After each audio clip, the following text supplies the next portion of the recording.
কবে নাগাদ পিসিটি পুরোদমে চালু হবে, আর আমদানি কন্টেনার পুরোপুরি হ্যান্ডেলিং কখন থেকে শুরু হচ্ছে, আর এতে ব্যবসায়ীরা কি ধরনের সুফল পাবেন?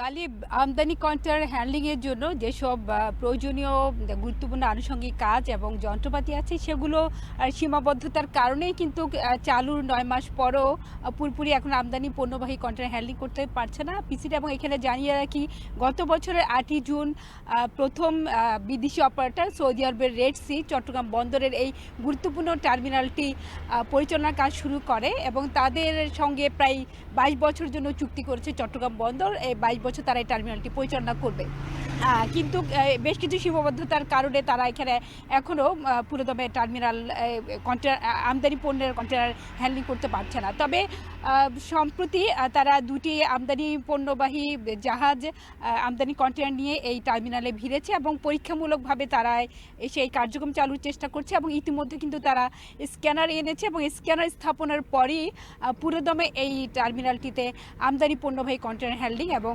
খালাস এবং ডেলিভারি শুরু হবে। যেহেতু আমদানি প্রক্রিয়ার সাথে কিন্তু অনেকগুলো বিষয় যুক্ত, এখানে কাস্টমসের প্রক্রিয়া আছে এবং পণ্যগুলো পরীক্ষণের বিষয় আছে এবং বর্তমানে যে কন্টেনারগুলো এখানে আসলে নামানো হচ্ছে বা খালাস করা হচ্ছে সেগুলো এখান থেকেই পরীক্ষা করে সরাসরি আমদানিকারকের কারখানা প্রাঙ্গণে চলে যাচ্ছে। সাধারণত আমদানি পণ্যের কন্টেনার যেগুলো এফসিএল কন্টেনার সেগুলো কিন্তু স্ক্যানিং হয়েই তারপরে বিভিন্ন বেসরকারি অবকে চলে যায় এবং কিছু চলে যায় আমদানিকারকের কারখানা প্রাঙ্গণে। তাই এখানে স্ক্যানার একটি গুরুত্বপূর্ণ বিষয়। এছাড়া এই টার্মিনালটিতে এখনও কিন্তু যন্ত্রপাতি স্বল্পতা বা সংকট রয়েছে এবং পুরোদমে এটি চালু হতে আরও প্রায় 1 বছর লেগে যেতে পারে, যেহেতু এখানে কি গেন্ট্রিকেন একটি গুরুত্বপূর্ণ বিষয় এবং কি গেন্ট্রিকেন ছাড়া আসলে পণ্য হ্যান্ডলিংয়ের সেভাবে গতি পায় না এবং শুধুমাত্র যেসব জাহাজের নিজস্ব ক্রেন আছে সেসব জাহাজই বর্তমানে এই টার্মিনালটিতে ভিড়ছে এবং বর্তমানে শুধু রফতানি কন্টেনারই এখানে জাহাজীকরণ করা হচ্ছে। তবে স্ক্যানার যখন বসে যাবে এবং অন্যান্য তাদের যে প্রস্তুতি বা আনুষঙ্গিক যেসব যন্ত্রপাতি স্থাপনের কাজ আছে তখন পুরোদমে এই টার্মিনালটিতে আমদানি পণ্যবাহী কন্টেনার হ্যান্ডলিং শুরু হবে। তো এই টার্মিনালটি কিন্তু একটি বন্দরের গুরুত্বপূর্ণ টার্মিনাল হিসেবে বিবেচনা করা হয়, যেহেতু এটি কর্ণফুলী নদীর মোহনা থেকে এটি দূরত্ব মাত্র 6 কিলোমিটার, যেখানে বন্দরের অন্যান্য টার্মিনালের দূরত্ব 12 থেকে 14 কিলোমিটার এবং এখানে পানির গভীরতা অনেক বেশি, তাই 10 থেকে 10.5 মিটার গভীরতার বড় জাহাজ এখানে ভিড়তে পারবে।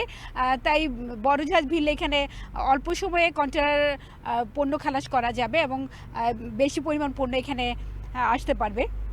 সেক্ষেত্রে আমদানিকারকদের কিন্তু খরচও কিছুটা সাশ্রয়ের সুযোগ রয়েছে এবং বছরে কিন্তু প্রায় 5 লাখ টিস কন্টেনার হ্যান্ডলিংয়ের সক্ষমতা রয়েছে। তবে পুরোদমে এটি সক্ষম বা পূর্ণাঙ্গ রূপে চালু হতে আরও প্রায় 1 থেকে 1.5 বছর লাগবে বলে আমাদেরকে এখানে কর্তৃপক্ষ জানিয়েছে। তবে তারা তাদের সব প্রস্তুতি এবং কার্যক্রম চেষ্টা করছে যেন দ্রুত কি গেন্টিকেন চলে আসে এবং অন্যান্য আনুষঙ্গিক যে যন্ত্রপাতি আছে সেগুলো তারা বহর গড়ে তোলার চেষ্টা করছে।